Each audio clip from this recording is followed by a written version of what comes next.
இன்னைக்கு நாம ஆட்டோட நுரையீரல் வச்சு ஒரு சூப்பரான சுக்கா ரெசிபி தான் ஃப்ரெண்ட்ஸ். எப்படி பண்ணுறதுன்னு சொல்லி பார்க்க போகிறோம். வாங்க பண்ணலாம்.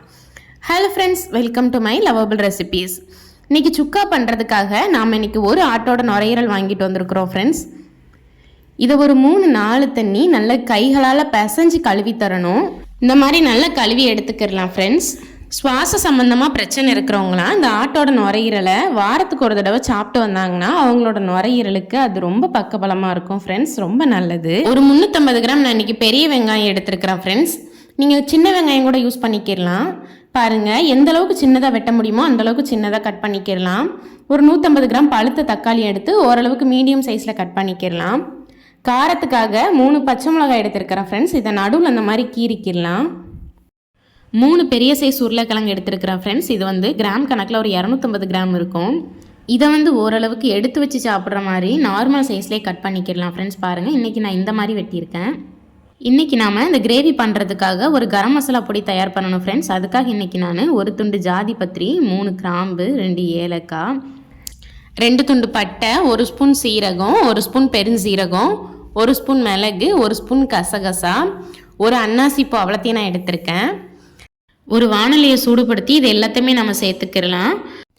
எல்லா ஸ்பைசஸையும் 1 by 1 சேர்த்துக்கிடலாம் ஃப்ரெண்ட்ஸ். கசகசாவை மட்டும் சேர்த்துற வேண்டாம். நம்ம ஃபஸ்ட்டே கசகசா சேர்த்துட்டோன்னா அது சீக்கிரம் கரிஞ்சிரும், குழம்போட ருசியும் மனமும் மாறிடும். இப்போ இதை சிம்மில் வச்சு நல்ல மனம் வர அளவுக்கு வறுத்துக்கிடலாம் ஃப்ரெண்ட்ஸ். மனம் வந்ததுக்கு அப்புறமா நம்ம எடுத்து வச்சுருந்த கசகசாவை இப்போ உள்ளே சேர்த்துக்கிடலாம் ஃப்ரெண்ட்ஸ். கசகசா சேர்த்துட்டு இந்த மாதிரி மேலே ஒரு பிளேட் வச்சு கவர் பண்ணிக்கிடலாம். அடுப்பையும் ஆஃப் பண்ணிக்கிடலாம். அந்த பாத்திரத்தோட ஹீட்டுக்கு கசகசா நல்லா பொரிஞ்சு வந்துடும். பாருங்கள் ஃப்ரெண்ட்ஸ், நல்லா இது பொரிஞ்சதுக்கப்புறமா இதை நல்லா ஆற விட்டுக்கிடலாம் ஃப்ரெண்ட்ஸ். நல்லா ஆறினதுக்கப்புறமா இதை மிக்ஸி ஜாருக்கு மாற்றி எந்த அளவுக்கு நம்மளால் பவுட்ரு பண்ண முடியுதோ அந்தளவுக்கு நம்ம இதை அரைச்சிக்கிடலாம் ஃப்ரெண்ட்ஸ். பாருங்கள், இது கொஞ்சம் குறகுறப்பாக தான் இருக்கும். இப்போ இதில் ஒரு 100 கிராம் தேங்காவை குட்டி குட்டியாக வெட்டி உள்ளே சேர்த்துக்கிடலாம். இதில் கொஞ்சம் கொஞ்சமாக தண்ணி சேர்த்து நல்ல பேஸ்ட் மாதிரி அரைச்சி வச்சுக்கிடலாம் ஃப்ரெண்ட்ஸ். தனியாக தாளிப்புக்காக 10 எண்ணெய் கடல் பாசி எடுத்திருக்கேன், 4 கிராம்பு, 2 பட்டை, 2 பிரியாணி இலை, 2 ஏலக்காய் எடுத்திருக்கேன்.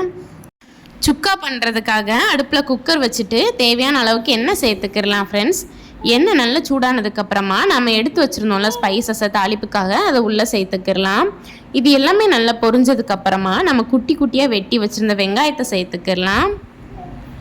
இப்போ ஒரு 1/2 ஸ்பூன் நான் உப்பு சேர்த்துக்கிறேன் ஃப்ரெண்ட்ஸ். நம்ம உப்பு சேர்த்து வசக்கும் போது வெங்காயம் சீக்கிரமாக வசங்கிடும்.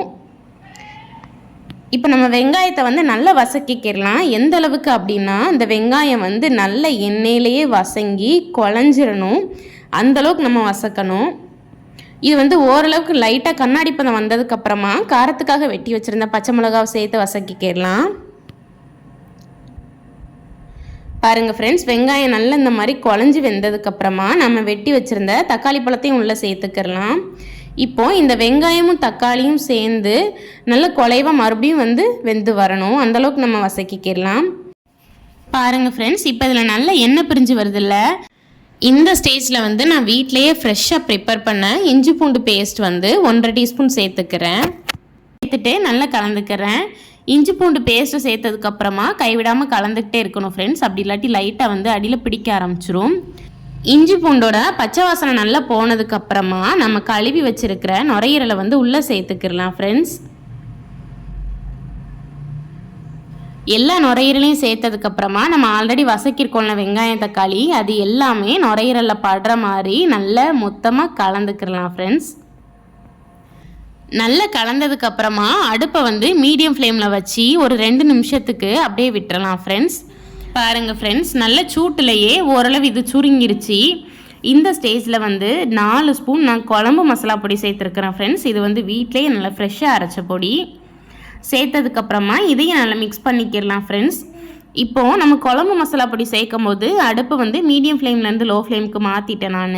சேர்த்துட்டு கறியில் நல்லா படுற மாதிரி மிக்ஸ் பண்ணிக்கிடலாம் ஃப்ரெண்ட்ஸ். இந்த மாதிரி நம்ம குழம்பு மசாலா பொடி தான் போடணும் அப்படின்னு இல்லை, நம்மகிட்ட மட்டன் மசாலாவோ சிக்கன் மசாலா பொடி இருந்தால் கூட நம்ம சேர்த்து செய்யலாம். நல்லா கலந்ததுக்கப்புறமா வெட்டி வச்சுருந்த உருளைக்கிழங்கையும் சேர்த்து அதுலேயும் நல்லா மசாலா படுற மாதிரி மிக்ஸ் பண்ணிக்கிடலாம் ஃப்ரெண்ட்ஸ். இந்த நுரையீரல் சுக்கால உருளைக்கிழங்கு சேர்த்து செய்யும்போது அதோட டேஸ்ட் வந்து ரொம்ப நல்லாயிருக்கும் ஃப்ரெண்ட்ஸ். கட்டாயம் உருளைக்கிழங்கு சேர்த்து செஞ்சு பாருங்கள்.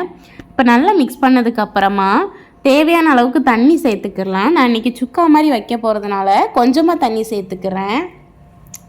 நீங்கள் குழம்பா வைக்க போகிறீங்கன்னா இன்னும் கொஞ்சம் கூட தண்ணி சேர்த்துக்கிடலாம். நல்லா மிக்ஸ் பண்ணிவிட்டு அடுப்பை வந்து ஹை ஃப்ளேமுக்கு மாற்றிடலாம் ஃப்ரெண்ட்ஸ். ஒரு 3லேருந்து 4 நிமிஷத்துக்குள்ளேயே ஓரளவு நல்லா கொதி வர ஆரம்பிச்சிரும். இந்த ஸ்டேஜில் நம்ம அரைச்சி வச்சுருந்த கரம் மசாலா ப்ளஸ் தேங்காய் பேஸ்ட்டை உள்ளே சேர்த்துக்கிடலாம். மிக்ஸி அலசின தண்ணியை நான் கொஞ்சம் உள்ளே சேர்த்துருக்கேன்.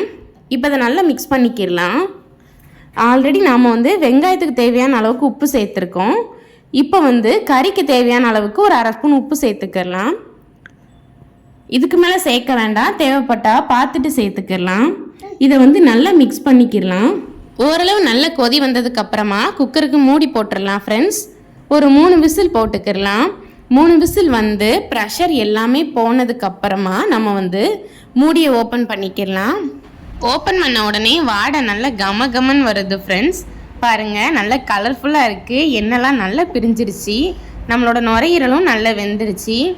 இப்போ இந்த ஸ்டேஜில் ஒரு கொத்து கருவேப்பிலை, ஒரு கைப்பிடி அளவு மல்லி செடி, ஒரு கைப்பிடி அளவு புதினாவை எடுத்து மேல்டாப்பில் தூவி விட்டு கலந்துக்கிடலாம் ஃப்ரெண்ட்ஸ். நம்ம லாஸ்ட்டாக அப்படி சேர்க்கும் போது இதோட ஃப்ளேவர் வந்து நல்லா இறங்கி சூப்பராக இருக்கும். பார்க்கவே நல்லா கலர்ஃபுல்லாகவும் இருக்கும். நம்மளோட சுக்கா வந்து நல்லா கட்டியாக சூப்பராக தயாராகிருச்சு. பார்க்கும் போதே சூப்பராக இருக்குது. இதோட டேஸ்ட்டுமே ரொம்ப வேறு லெவலாக இருந்தது ஃப்ரெண்ட்ஸ். ரசம் சாதம், சாம்பார் சாதத்தோடலாம் இதை நல்லா சர்வ் பண்ணலாம். டிஃபன் ஐட்டம் எல்லாத்துக்கூடையுமே தொட்டு சாப்பிட்லாம். அவ்வளோ ருசியாக இருக்கும். கட்டாயம் இந்த ரெசிபி உங்களுக்கு பிடிச்சிருக்குன்னு நம்புகிறேன். இதை ட்ரை பண்ணிவிட்டு உங்களோட ஃபீட்பேக் என்னோட ஷேர் பண்ணுங்கள். இந்த வீடியோ உங்களுக்கு பிடிச்சிருந்ததுன்னா இதுக்கு ஒரு லைக் பண்ணிடுங்க. இந்த லிங்க் உங்கள் ஃப்ரெண்ட்ஸ் கூட ஷேர் பண்ணுங்கள். மறக்காமல் உங்கள் பொண்ணான கையால் நம்மளோட சேனலை சப்ஸ்கிரைப் பண்ணிக்கோங்க ஃப்ரெண்ட்ஸ். தேங்க்யூ.